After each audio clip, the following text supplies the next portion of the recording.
Okay. નમસ્કાર વિદ્યાર્થી મિત્રો, વેદ ડિજિટલ એજ્યુકેશનમાં હું અલ્પેશ રામાણી. આજે આપણે સ્વાધ્યાયના દાખલાઓની વિડીયો લઈને આગળ આવ્યા છીએ. આગળ આપણે પહેલા ચેપ્ટર માટેની થિયરિકલ અને એમસીક્યુ અને 1 માર્કના પ્રશ્નો જોઈ ગયા. હવે પછી જે આપણો આ સબ્જેક્ટનું મેઇન વસ્તુ છે એટલે કે પ્રેક્ટિકલ ડિપાર્ટમેન્ટ, કે આ એકાઉન્ટ એટલે ગણતરી કરવાનો સબ્જેક્ટ, જેની અંદર આપણે મોસ્ટ ઓફલી દાખલા ગણવાના છે. દાખલા ગણવા માટે થિયરી સમજવાની છે, બાકી તો પૂછાવાના સૌથી વધારે દાખલાઓ છે. તો હવે આપણે દાખલાઓ સ્વાધ્યાયના જે છે એ દાખલાઓ છે. હવે આ ચેપ્ટરમાંથી હાલના સિસ્ટમ પ્રમાણે બોર્ડની અંદર 3 માર્ક્સનો દાખલો પૂછાતો હોય છે અને મોટે ભાગે જે આ 11 દાખલાઓ આપણે સ્વાધ્યાયની અંદર આપ્યા છે એ જ દાખલાઓ રકમની અંદર ફેરફાર કરીને પૂછે છે. નવી કોઈ પદ્ધતિથી દાખલા મોટે અત્યાર સુધીમાં લગભગ પૂછાયા નથી. એટલે આપણે એ જ ધ્યાનમાં રાખવાનું છે કે જે આ દાખલાઓ છે એ જ દાખલાઓ જેવા બીજા દાખલાઓ કદાચ રકમ ડબલ કે અડધી કે કોઈ ફેરફાર કરીને પૂછશે, પરંતુ દાખલાઓ આ જ એટલા જ પદ્ધતિ છે એટલી જ પદ્ધતિના દાખલાઓ પૂછવા. અમુક દાખલાઓ થોડા લાંબા ટૂંકા છે, પરંતુ બધા જ દાખલાઓનું વેઇટેજ એક જ સરખું છે કે 3 માર્ક્સ માટે આ દાખલાઓ પૂછાતા હોય છે. તો જોઈએ આપણે આ દાખલાઓ માટે.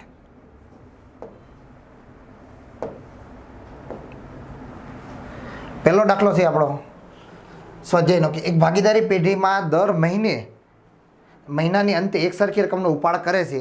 વર્ષના અંતે કુલ વાર્ષિક ઉપાડ 12,000 કરેલો છે, તો ઉપાડ પર 12% લેખે કેટલું વ્યાજ ચૂકવવાનું થાય?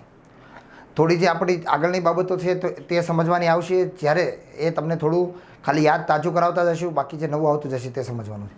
હવે અહીંયા આપણે રકમમાં શું આપ્યું છે તો કે દર મહિનાને અંતે એક સરખી રકમનો ઉપાડ કરવામાં આવે છે.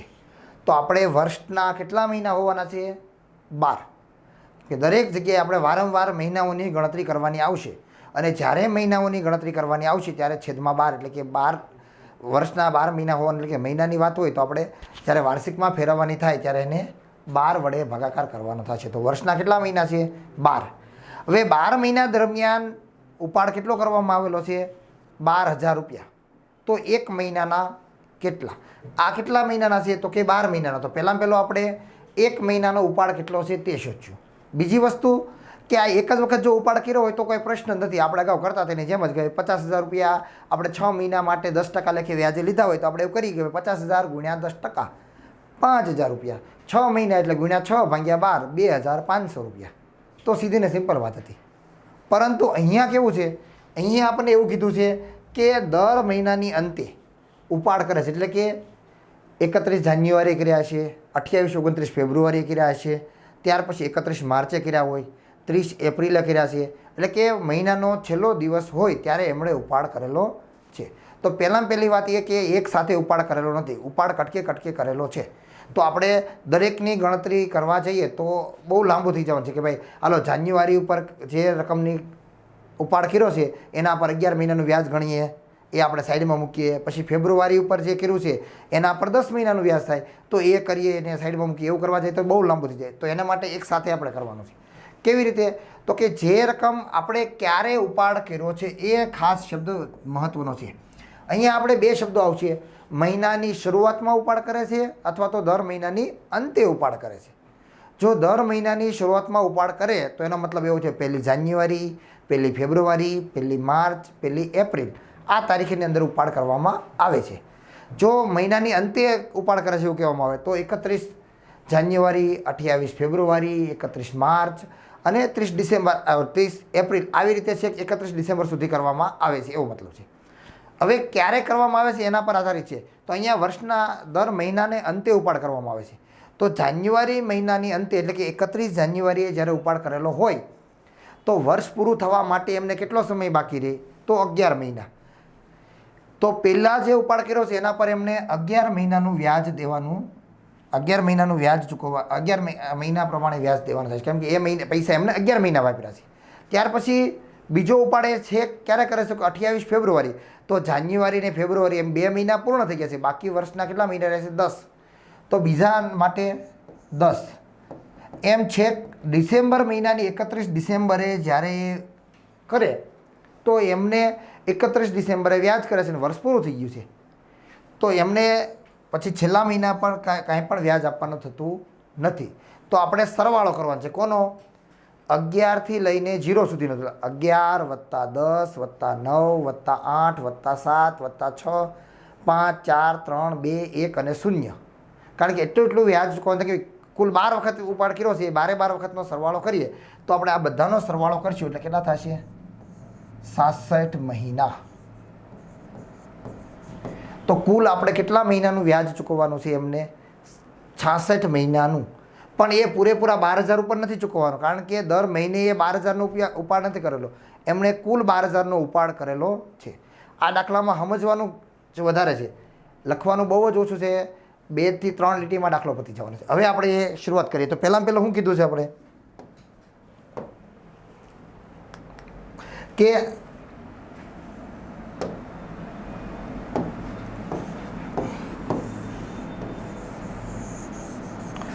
કે કુલ 12,000 રૂપિયાનો ઉપાડ કરેલો છે, તો મહિનાનો કેટલો?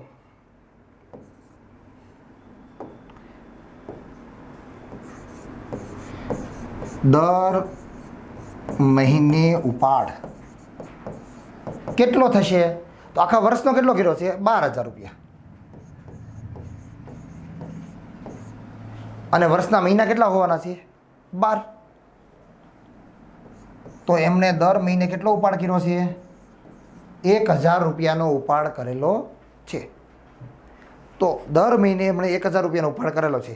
અને હવે આપણે ઉપાડ પર વ્યાજ ગણવાનું છે. તો ઉપાડ પર વ્યાજ કેટલું છે? તો કે દર મહિને 1,000 રૂપિયાનો ઉપાડ કર્યો છે, તો 1,000 ગુણ્યા વ્યાજનો દર, તો એ આપણને રકમમાં આપેલો જ હોય છે. કેટલું આપ્યું છે? 12%. હવે બે રીતે લખી શકાય છે. આપણે 12 બાજુમાં ટકા લખીએ તોય વાંધો નહીં, અને 12/100 લખીએ તો પણ વાંધો નહીં. બંનેનો મતલબ એક જ છે. 12% લખશો તો પણ ચાલશે, 12/100 લખો તો પણ ચાલશે.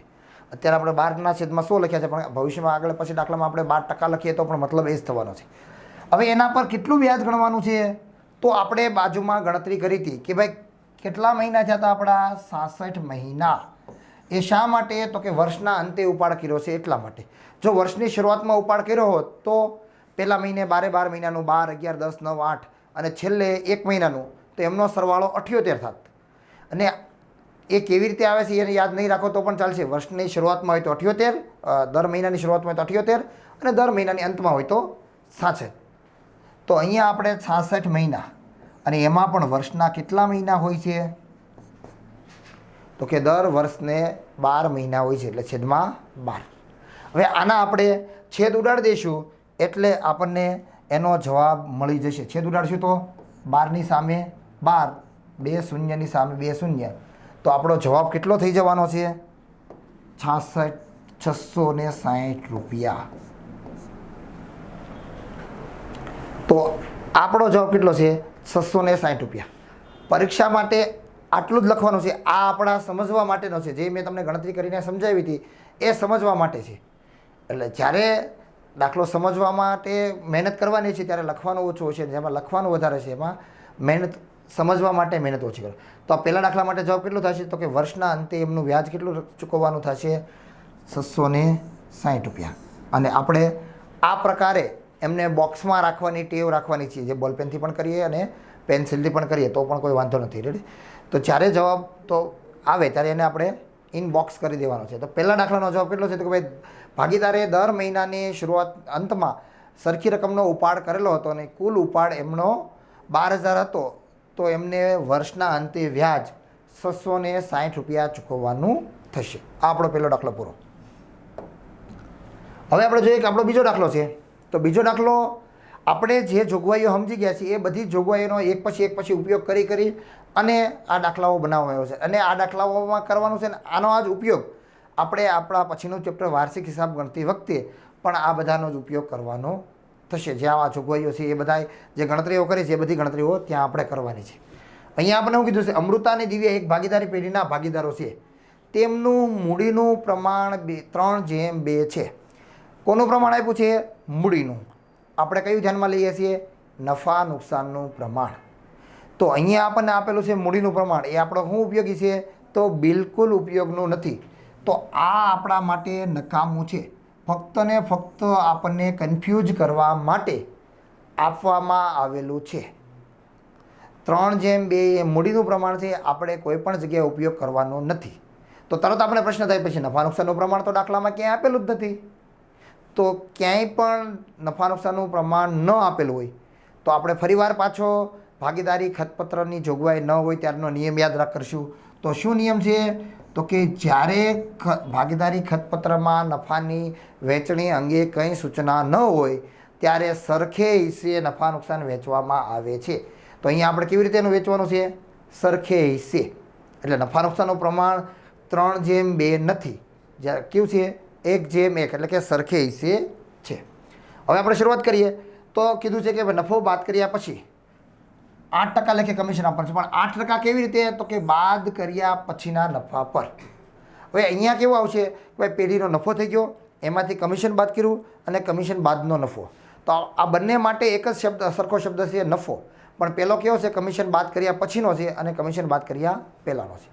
જો ઉપરવાળો નફો હશે એટલે કે કમિશન બાદ કર્યા પહેલાંનો નફો હશે તો એમના માટે 8 હોય તો 8/108, 2 હોય તો 2/102, જે ટકાવારીના 100 ઉમેરીને આપણે કરીએ છીએ તે રીતે કરશું.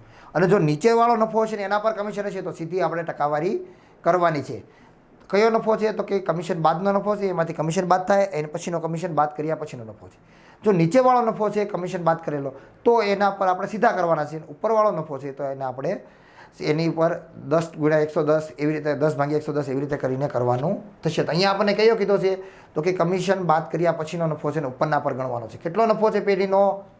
તો આપણો આંકડો છે 96,876.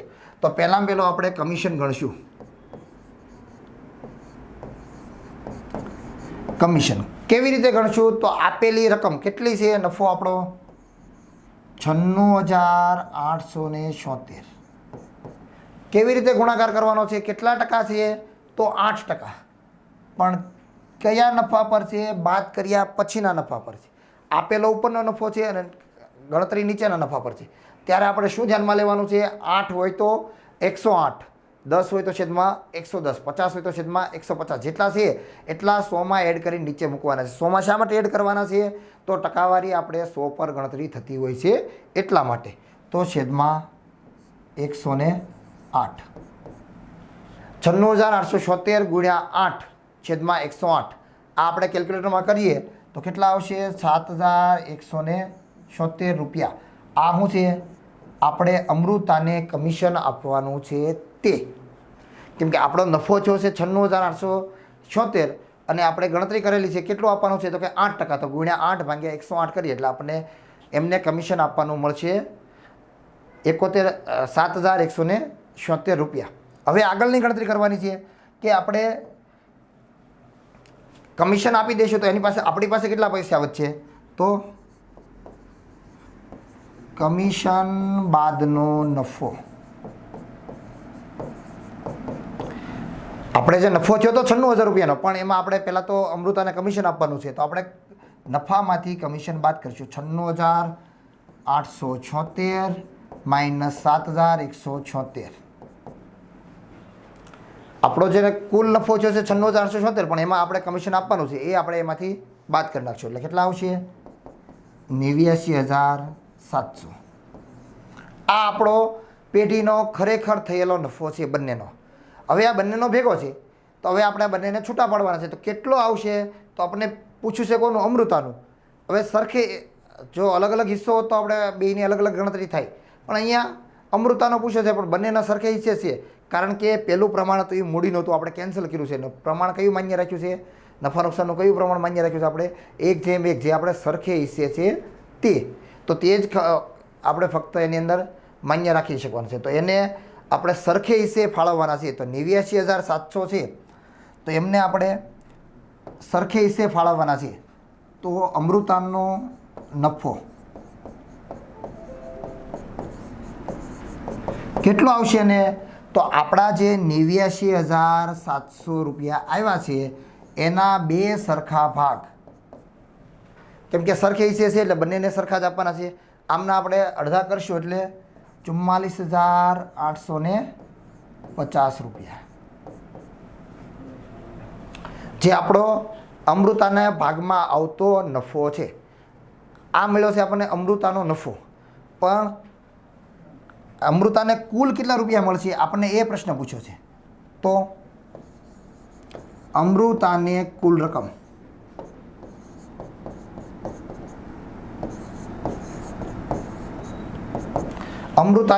અમૃતાને નફામાં કમિશન કેટલું મળ્યું હતું? 7,176 અને વત્તા નફામાંથી કેટલા મળ્યા? 44,850. તો બંને થઈ અને એમને કુલ કેટલા પૈસા મળશે? જે કમિશન મળ્યું છે અને નફો મળ્યો છે, તો બંને ભેગા એટલે આપણે બંનેનો સરવાળો કરી નાખવાનો છે. તો કેટલો થશે? 52,026 રૂપિયા. તો અમૃતાને બે વસ્તુ મળવા છે, કારણ કે એ સક્રિય ભાગીદાર હશે એટલે એને કમિશન પણ આપવાનું છે અને એમને નફામાં પણ હિસ્સો આપવાનો છે. તો કમિશન અને નફો, આ એમનું કમિશન મળ્યું 7,176 અને એનો નફાનો ભાગ મળ્યો 44,850. તો બંને મળી અને એમને કુલ નફાનો ભાગ એટલે કે 52,026 રૂપિયા મળવા પાત્ર થયા.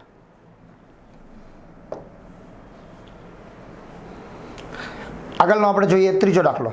જોઈએ આપણે દાખલાની અંદર જોઈએ, પહેલા દાખલાની અંદર લખવાનું બહુ જ ઓછું હતું પણ સમજવાનું વધારે હતું. બીજા દાખલામાં છીએ પણ એમાં ગણતરીમાં બીજી કોઈ માથાકૂટ નથી. લખવાનું ભલે 4 વસ્તુ થઈ પણ માથાકૂટવાળું કોઈ જ નહોતું, કેમ કે એક જ આપણે કમિશનની ગણતરી કરી મેનેજરના. ત્યાર પછી તો 2 ભાગ બાદબાકી કરીને નફો મેળવવો, પછી 2ને સરખા ભાગ કર્યા અને 2 ભાગનો સરવાળો કરીને આપણે એમની કુલ રકમ ચૂકવણી કરી દીધી. હવે અહીંયા છે વિસ્મય, અભિજીત અને કૃણાલ 3:2:4ના પ્રમાણમાં નફા નુકસાન વેચતા ભાગીદારો છે. હવે જો અહીંયા આ દાખલા માટે આપણે નફા નુકસાનનું પ્રમાણ આપ્યું છે અને કીધું છે નફા નુકસાનનું છે, તો આપણે એનો ઉપયોગ કરવાનો થશે. પહેલાંમાં આપણને મૂડીનું પ્રમાણ આપ્યું એટલે એ કોઈ ઉપયોગની વસ્તુ હતી નહીં. વહેંચણી કરતા ભાગીદારો છે, તેમણે મેનેજરનું કમિશન આપ્યા બાદ વત્તા નફા પર 10% લેખે કમિશન આપવાનું છે. કયા નફા પર આપવાનું છે? તો કે નીચેના નફા પર આપવાનું છે. આપણે આગળ કીધું તેમ ઉપરનો અને નીચેનો. ઉપરનો એટલે કયો હતો કે કમિશન બાદ કર્યા પહેલાંનો, પછી એમાંથી કમિશન બાદ થાય એની પછી નીચેનો નફો આવે. હવે જે નીચેનો નફો આવશે એની ઉપર એને કમિશન આપવાનું છે, તો એની ઉપર સીધી ગણતરી કરશું. નીચેનો નફો મળશે તો જો ઉપરનો નફો આપ્યો હોય તો આપણે ગુણ્યા 10/110 વાળો પદ્ધતિનો ઉપયોગ કરવાનો છે. હોય તો આપણે અભિજીતના ભાગે 30,000નો નફો આવે છે તો મેનેજરના કમિશનની ગણતરી કરો. અહીંયા આપણને ભાગીદારનો હિસ્સો આપી દીધો. કુલ ટોટલ નફો કેટલો થયો છે એ કહેવામાં આવેલું નથી. ફક્ત અભિજીતને કેટલા રૂપિયા મળે છે એ કહેવામાં આવ્યું છે. તો જ્યારે આપણે દાખલામાં એવું પણ ક્યારેય પણ થાય કે જે વસ્તુ ક્યાંક શોધવાની હોય મોટાભાગના દાખલામાં, એ વસ્તુ જ્યારે આપણને આપી દે ત્યારે આપણે એનું જ સૂત્ર મૂકશું એટલે એના આધારે આપણે મળી જાય. આપણે આગળ જોઈએ એની જેમ જ કોઈ પણ ભાગીદારનો હિસ્સો કરવાનો હોય તો આપણે આમાં શું કરશું?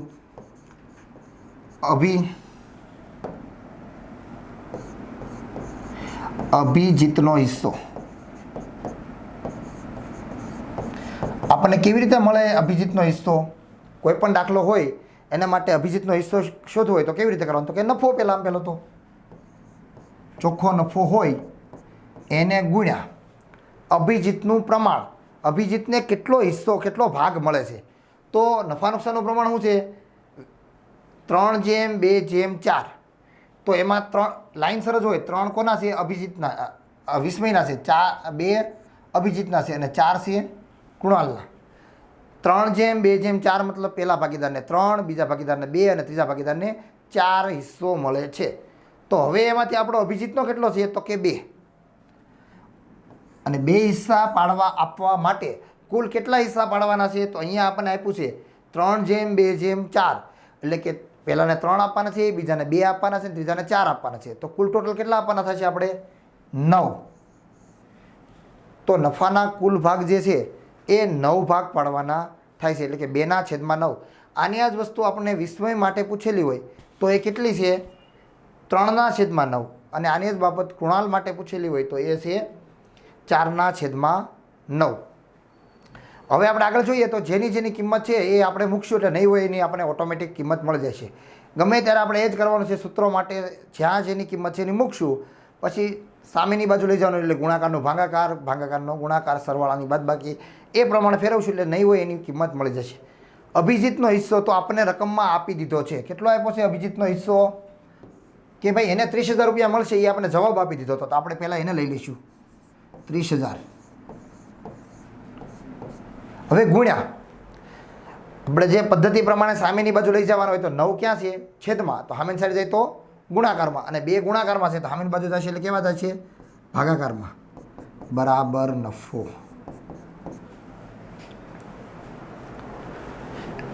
જે 30,000 છે એ અભિજીતનો નફો છે, એની કિંમત મૂકી છે આપણે 9,000 છેદમાં હતા તો સામેની સાઈડ ગયા તો ગુણાકારમાં ગયા, અને 2 ગુણાકારમાં હતા એટલે સામેની બાજુ ગયા એટલે ભાગાકારમાં, અને આપણને એ જે કિંમત હશે તે નફો મળશે. હવે આમને આપણે ગુણાકાર કરીને ભાગાકાર કરશું તો 9 તેરી 27 એટલે 2,70,000 ભાગ્યા 1 એટલે નફો આપણો કેટલો થશે? 1,35,000. તો આપણો મેનેજરનું કમિશન બાદ કર્યા પછીનો નફો છે 1,35,000. હવે આપણને શું પૂછ્યું છે? તો કમિશન આપવાનું છે, ને કયા નફા પર? તો કે વધતા નફા પર. તો આ વધતો જ નફો આપેલો છે તો આપણે ફક્ત કમિશનની ગણતરી કરવાની છે.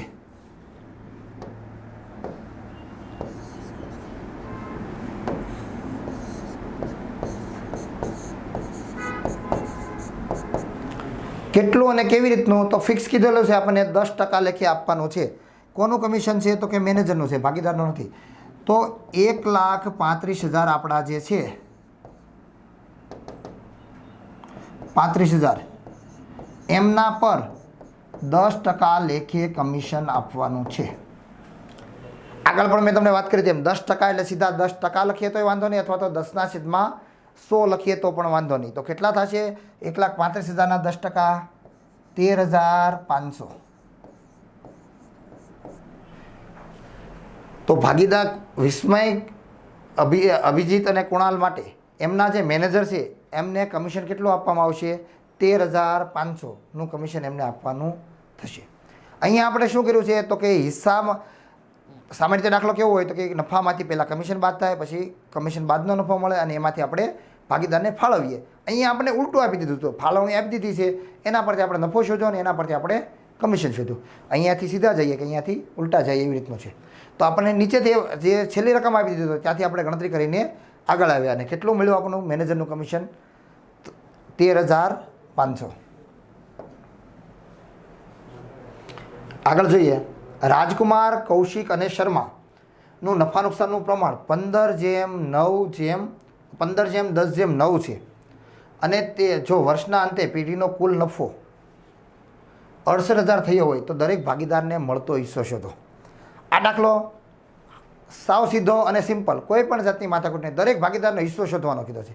એટલે ફક્ત ને ફક્ત આપણે 68,000 રૂપિયાનો નફો થયો છે એમને ફાળવવાનો છે. બધી જ વસ્તુ થઈ ગઈ છે, ક્લિયર એન્ડ કટ થયા પછીનો એમને નફો આપ્યો છે અને નફા નુકસાનનું પ્રમાણ આપેલું છે એ પ્રમાણે આપણે એમને ફાળવવાના છે. બીજું કોઈ જ વસ્તુ કરવાની નથી. તો 15/10/9 છે, તો 15 + 10 + 9 બરાબર આપણે કેટલા ભાગ કરવાના થશે? 34 ભાગ પાડવાના થશે. અને એમાંથી આપણે 15 ભાગ કોને આપવાના છે? પહેલો ભાગીદાર રાજકુમારને, 10 ભાગ બીજા ભાગીદાર કૌશિકને આપવાના છે, અને 9 ભાગ ત્રીજો ભાગીદાર શર્મા છે એમને આપણે આપવાના છે. તો આપણે એની ફાળવણી કરવાની છે. અહીંયા આપણે ફક્ત ફાળવણી સિવાય બીજો કોઈ પણ પ્રકારનો પ્રશ્ન આ દાખલા માટે પૂછેલો નથી. તો આપણે જોઈએ. રાજકુમાર,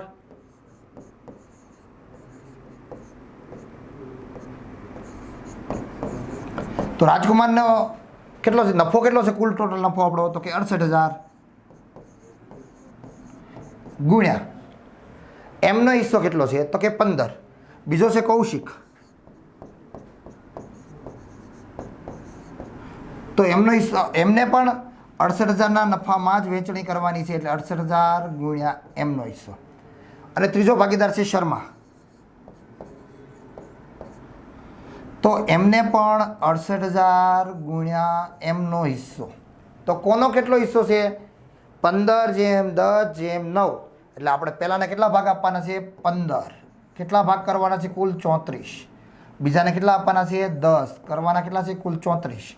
અને ત્રીજાને કેટલા આપવાના છે? 9/34. આ 34 ક્યાંથી આવે છે? તો કે જે જેમ છે એમનો સરવાળો.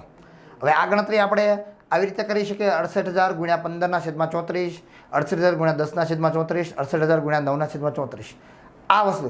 અને આના માટે તમે કેલ્ક્યુલેટરની અંદર શોર્ટકટથી પણ ફટાફટ બધાના ભાગ પાડી શકો છો. એ પદ્ધતિ પણ હું તમને સમજાવું છું કેવી રીતે કરવાનું છે. તો તમે તમારો કેલ્સી હાથમાં લઈને જોઈ શકો છો એટલે તમને ખ્યાલ આવશે કેવી રીતે થાય છે. શું કરવાનું છે તો પહેલાં ભાગ કરી દેવાના છે. કેલ્સીમાં તમે એવું કરી શકો 68,000/34 ગુણ્યા 15 બરાબર તમારો કેલ્સી જવાબ બતાવતું છે 30,000. ત્યાર પછી કંઈ પણ બીજા અન્ય બટન દબાવ્યા વગર ફક્ત બીજાને 10 છે એટલે 10 બરાબર એવું તમે કરશો એટલે આવશે 20,000.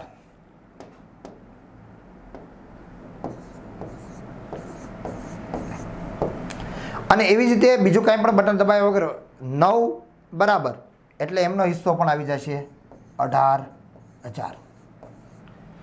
આ વસ્તુ તમે સીધીને સિમ્પલ રીતે પણ આપણે કરી શકીએ 68,000 ગુણ્યા 15/34 જવાબ આવે 30,000. પછી આપણે કાઢીને ફરીવાર કરીએ 68,000 ગુણ્યા 10/34 બરાબર 20,000. પછી આપણે ત્રીજું કરીએ 68,000 ગુણ્યા 9/34 તો 18,000. એવી રીતે પણ કરી શકાય પરંતુ આ એની શોર્ટકટ છે. તમને યાદ રહી જાય એટલા માટે હું તમને ફરીવાર કહું કારણ કે આપણે નામાના પહેલા ભાગ માટે વારંવાર આપણે આ જ કરવાનું થશે કે આટલા 2/2/5માં ફાળવો 3/3/1માં ફાળવો એવી રીતે વારંવાર ફાળવવાનું થશે. તો ફાળવવાની શોર્ટકટ જો આપણી પાસે હોય તો આપણે સમય બચાવી શકીએ કારણ કે આપણે એકાઉન્ટના પેપરની અંદર સમયનું પણ ધ્યાન રાખવાનું છે કેમ કે એ સમય ઘટવાનો પણ પ્રશ્ન છે. તો કેવી રીતે શોર્ટકટ તો ફરીવાર તમને યાદ કરાવી દો કેવી રીતે આપણે ફાળવવાનું છે. તો આપણો કુલ ટોટલ હિસ્સો કેટલો છે 34 અને પ્રમાણો છે 15/10/9 તો 68,000 ભાગ્યા પહેલાં કુલ ટોટલ એકવાર કરી નાખવા છે 34 ગુણ્યા 15 બરાબર એટલે પહેલો હિસ્સો છે એટલે 15નું મળી જશે. પછી બીજું સીધું 10 બરાબર ફરીવાર 68,000 ગુણ્યા કે ભાગ્યા કે એવું લખવા જવાની જરૂરિયાત રહેતી નથી.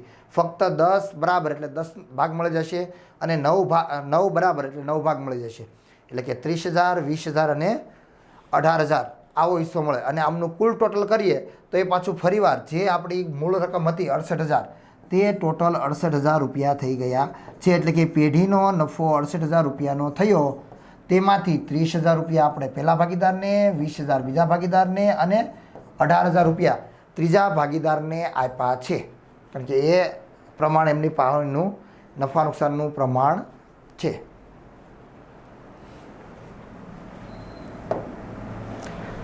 ત્યાર પછીનો ચોથો દાખલો મહેતાને પંડ્યાના 4 ગણો અને વાજપાઈને મહેતાના હિસ્સાનો અડધો ભાગ મળે છે. વર્ષના અંતે પેઢીનો નફો 87,500 થયો તો દરેક ભાગીદારને મળતી રકમ શોધો.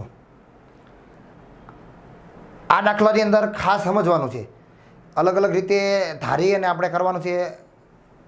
એક કરતાં વધારે રીતેથી આ દાખલો ગણી શકાય છે પરંતુ હું તમને જે સમજાવવાનું છું એ બેસ્ટ આમ સહેલામાં સહેલી અને સામાન્ય રીતે તરત જ યાદ રહી જાય એવી રીતની પદ્ધતિથી આપણે કરશું એટલે ફરીવાર આપણે ક્યારેય આની જગ્યાએ અડધાનો ડબલ કે 3 ગણો કે 2 ગણો કે ગમે તે રીતે દાખલો પૂછે ગમે તે રીતે ફેરવીને દાખલો પૂછે તો આપણને પ્રમાણ શોધતા આવડી જવું જોઈએ.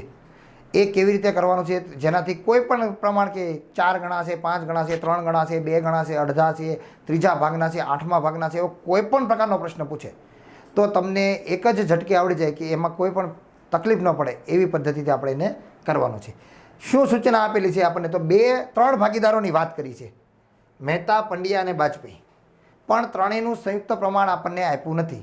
પહેલાં આપણે મહેતા અને વાજપેયીનું આપ્યું છે મહેતા અને પંડ્યાનું આપ્યું છે અને પછી મહેતા અને વાજપેયીનું આપ્યું છે. બંને આપણે સંયુક્ત રીતે કંઈ આપેલું નથી ત્રણેયનું. તો પહેલાં આપણે ત્રણેયનું સંયુક્ત રીતનું પ્રમાણ શોધવું પડશે અને ત્રણેયનું સંયુક્ત પ્રમાણ મળ્યા પછી જ આપણે 87,500ને ફાળવી શકશું. તો જેની બાબતો આપી છે એને આપણે જોઈશું એટલે આગળ એનો ઓટોમેટિક કામ થતું છે. પહેલાં કોનું આપ્યું છે મહેતા અને પંડ્યા તો આપણે એ લખીએ મહેતા જેમ પંડ્યા.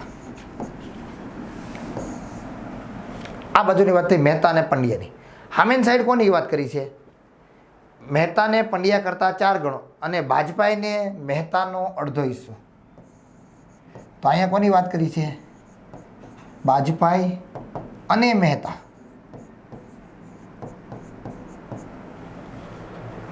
જેટલા પહેલાં આપણે શું કીધું મહેતા ને પંડ્યા કરતાં 4 ગણો મહેતાને પંડ્યા કરતાં 4 ગણો એટલે કે જેટલા પૈસા પંડ્યાને મળશે એના કરતાં 4 ગણા પૈસા કોને મળશે? તો મહેતાને મળશે. એ ગમે તે આંકડો હોઈ શકે. પંડ્યાને 2 રૂપિયા હોય તો એને એના 4 ગણા એટલે 8 રૂપિયા હોય. 20 રૂપિયા હોય તો એમને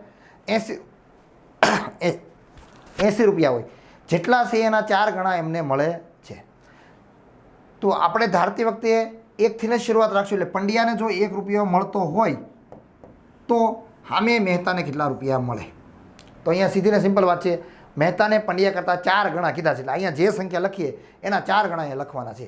અહીંયા આપણે 2 લખીને 8 લખીએ તો પણ જવાબ આવી જાય, પણ આપણે 1થી જ રાખશું એટલે વાંધો ન હોય.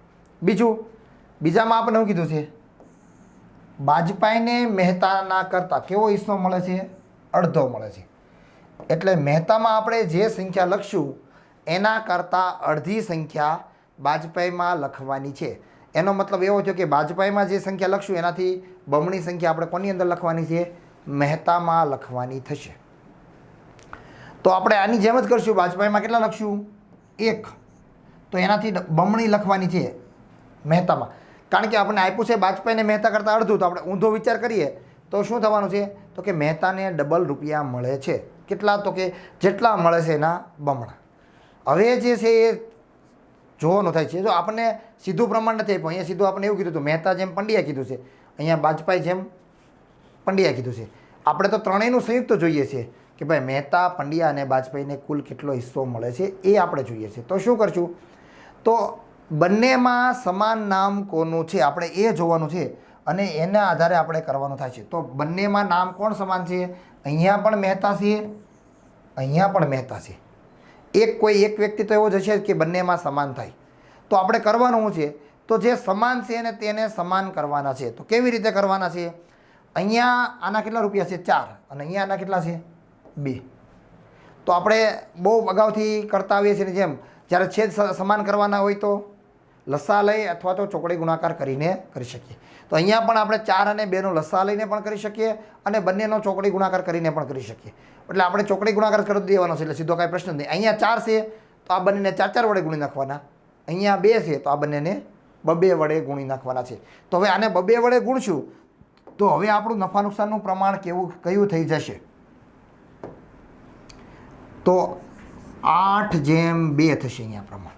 જ્યારે ત્યાં 4 વડે ગુણશું એટલે શું થશે? 4/8.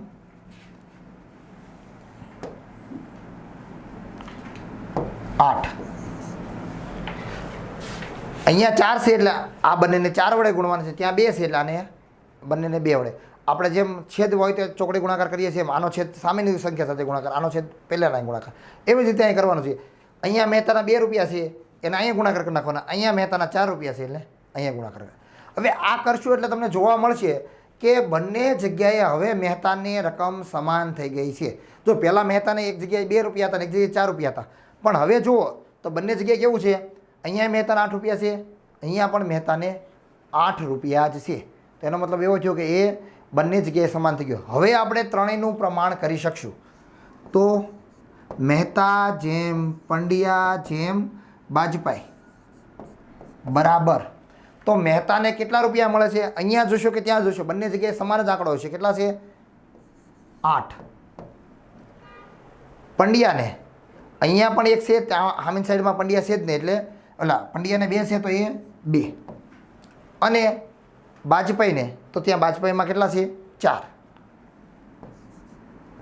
તો આપણું પ્રમાણ મળી ગયું 8/2/4. હવે આનો આ પ્રમાણ રહીને દાખલો ગણી શકીએ, પરંતુ જોઈએ તો જો બધી જ સંખ્યાઓ બેકી છે, બધાને 2 વડે ભાગી શકાય એટલે આપણે નાનું પ્રમાણ થઈ જાય. તો નાનું કરી નાખીએ તો 4/1/2. અને આપણે જોઈ શકીએ જો મહેતાને પંડ્યા કરતાં 4 ગણા છે, આનાથી 4 ગણા આ, અને બાજપાઈને મહેતા કરતાં અડધા, તો આના અડધા છે આ.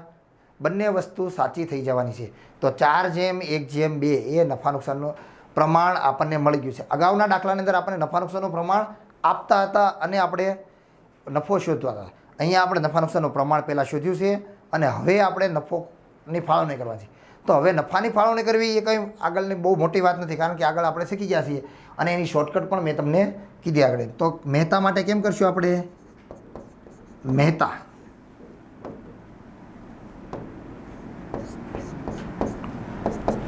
આપણો જે કુલ ટોટલ નફો છે કેટલો છે 87,500 એને ગુણ્યા 4 અને ભાગ્યા કેટલા થવાના છે 7, જે આપણો કુલ છે 4 + 1 + 2 એટલે કુલ 7 છે.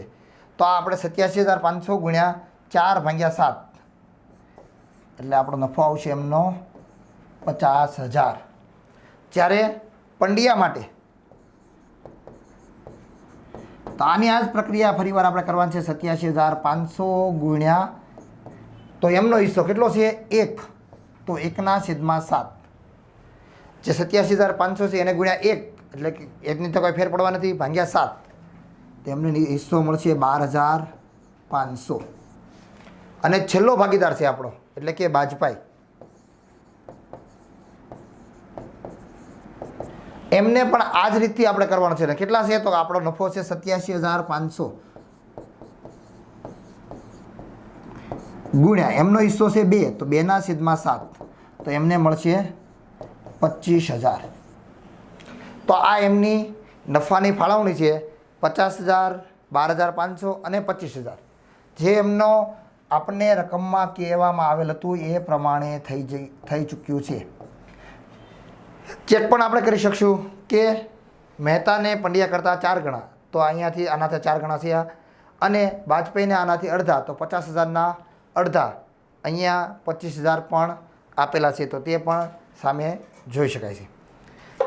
આ સ્વાધ્યાયના 5 દાખલાઓ આપણે આજે જોઈ લીધા, જેની અંદર 5 દાખલાઓનો ગણતરીઓ અને તે શા માટે આવે છે, કેવી રીતે આવે છે, એના માટે જરૂરી જે બાબતો હતો એ સાથે આપણે સમજી ગયા. હવે પછીનો વિડીયો બાકીના દાખલાઓ છે આપણા સ્વાધ્યાયના છે એના પર બનાવવામાં આવશે. Thank you.